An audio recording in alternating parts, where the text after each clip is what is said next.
Alright, well, we got this thing up and running, but there's no, only I think 20 and 40 really have close to 100 watts. Um, there's some other alignment guides that might be a little more thorough than the one that I was using on here. Um, I don't believe adjusting the heterodyne crystal oscillator makes a difference on the output of transmit. It's either like not oscillating or not. You know, it's not running. So let me turn this guy down on here. All right. So there's this little cheat sheet thing here, which is really cool. But let's see. The oscillator tuning chart.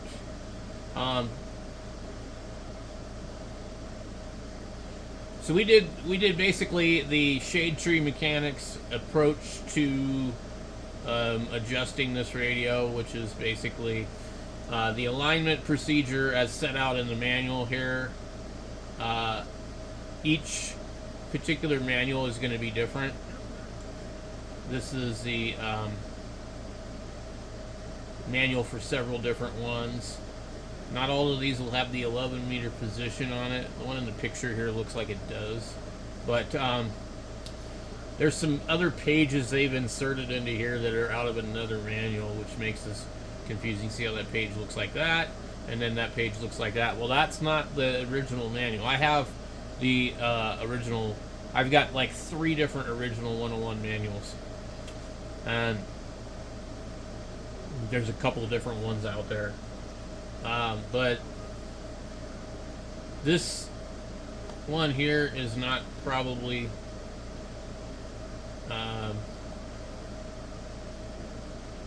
the best one to be using. I don't know which one this is going to be. That looks like the same one. Wow, look at that. No one actually performs like it's supposed to. For like, let's go ahead and download that one. Figure out where it's at.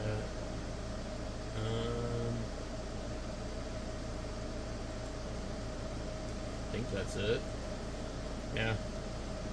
I like that viewer that they had. I wonder. I'm sure there's probably a way to do that.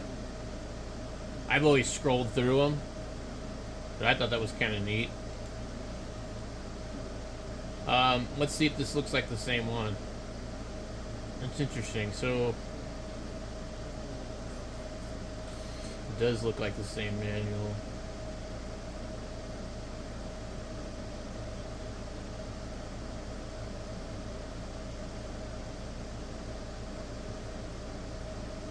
Yeah. Let's back out of here.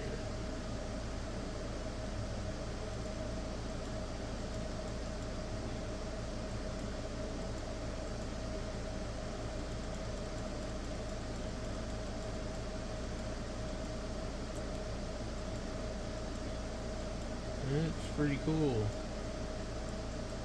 Okay, so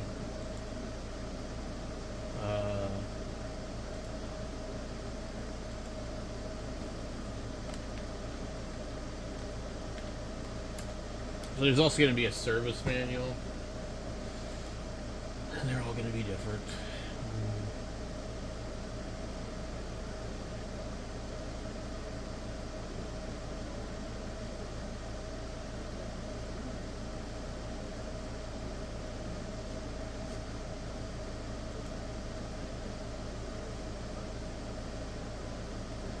Never seen this.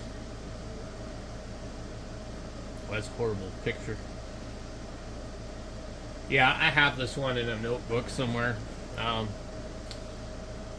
This is all written up. You know, Introduction to Fabulous 101, they call it.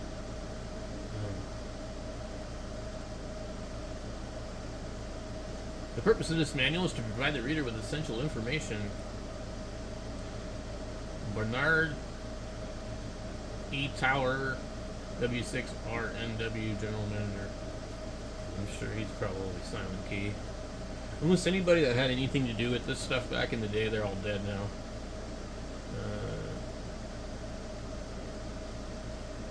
Brief history of the Fabulous 101.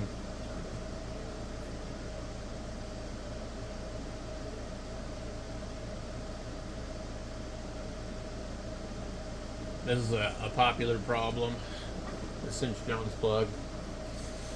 The Yaesu plug, they're absolutely mirrored backwards. So yeah, I have this all like in a notebook, and this is the better one to be using.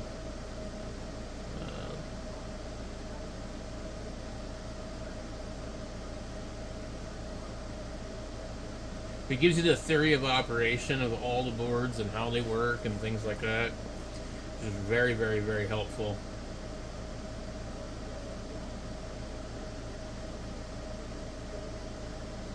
So let's see what we get when we get further down into this manual.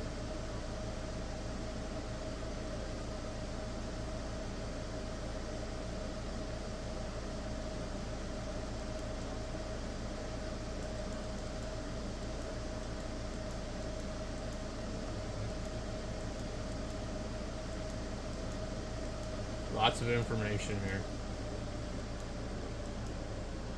I've got the YC601. I don't use it though, because I like to force myself to learn where I'm at on the band.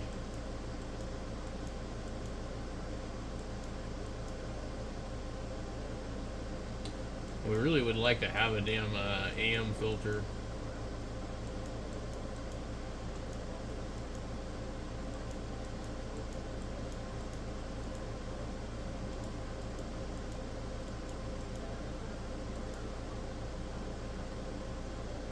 Tells you how they recommend you tune it up.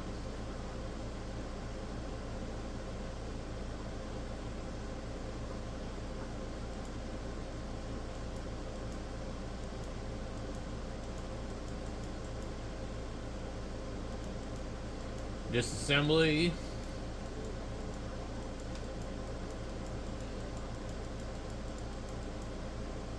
Microphone.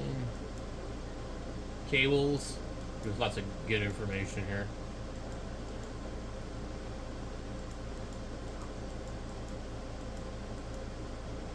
Okay, so we got the troubleshooting,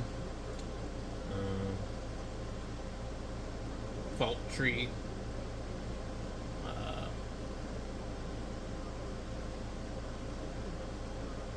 I don't know if it covers the alignment.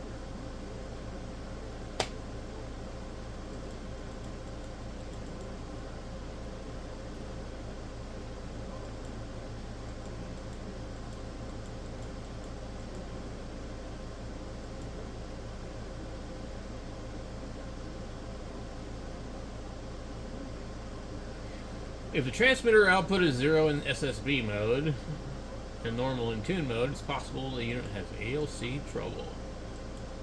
There's the ALC circuit.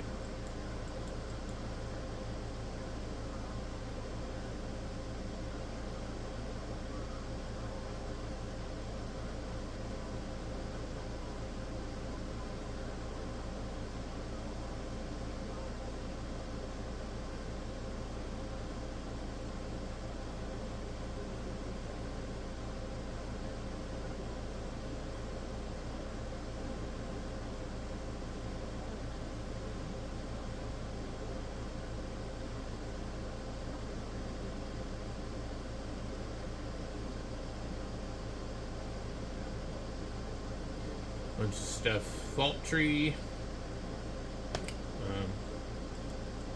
I thought there was an alignment though in here. This is a very, very, very comprehensive manual. Board locations of late and early units. All sorts of stuff.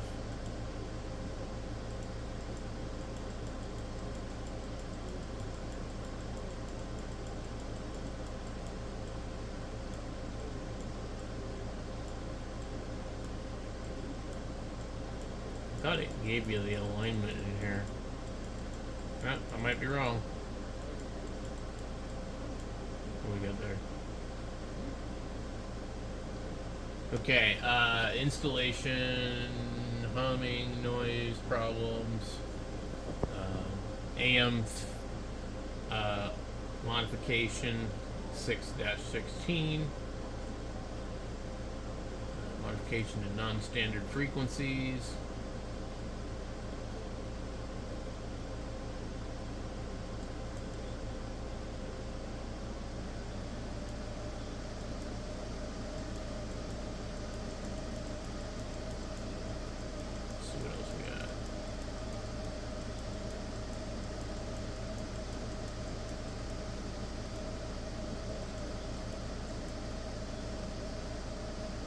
AM modification. Install AM filter in the CW position. Wire the mode switch as follows. Remove the jumper pins 1 and 5.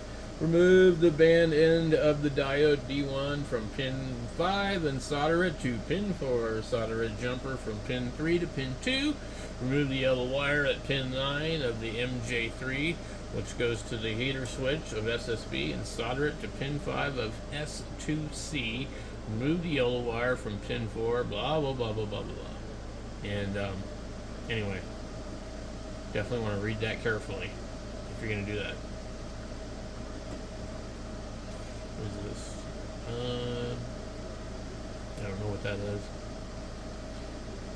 There's been a lot of goofy things over the years. There's how to do these. Some of these, they didn't come with them, so people would order the converter. These days, I couldn't really see why anybody would use the 12-volt inverter on a 101, but it was really cool, a big deal back then, you know. Modified fan hookup. Fan installation. Some of them had these kind of fans. My early 101 had this kind of fan. And then the later ones will have like a different kind of fan.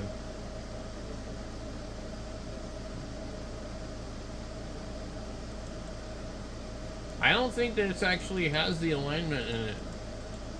For some reason, I thought it did. Wait. Maybe right here. No. That's just telling you how to add non-standard frequencies. Auxiliary.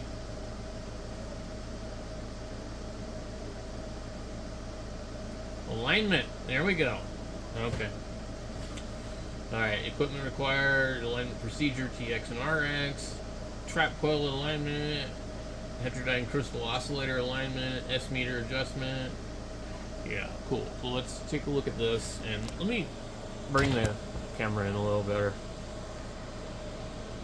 Maybe we can actually read it. Where we are, 140%. Okay.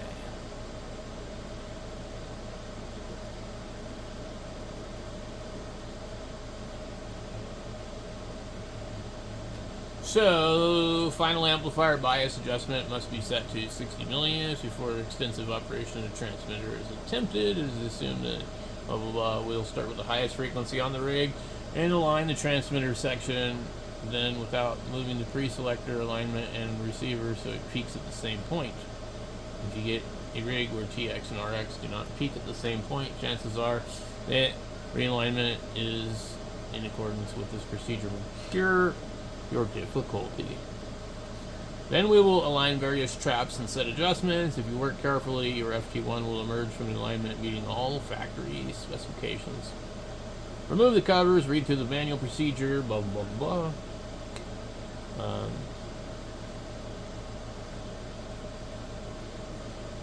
don't know which ones we're talking about here. These are TC 29, 11, 12, 13, 14, and 15.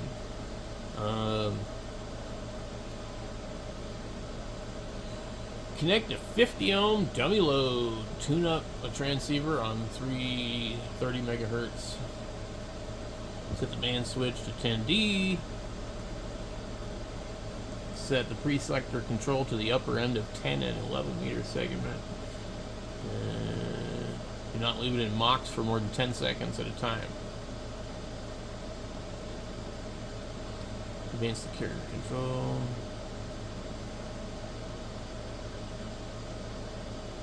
Don't exceed 10 or 100 milliamps of plate current.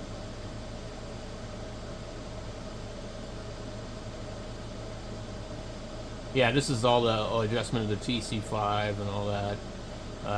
And then they want you to adjust the other ones, TC1 and 2, 102 and 103. They don't really tell you how to adjust them. It's a pre-selector. Soften the glue holding the spring shafts. Yep. And adjust the slugs. Yeah, that's going to be really hard to do.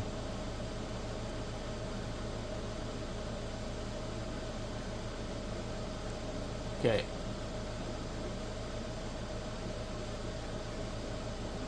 This is the same thing I already did earlier.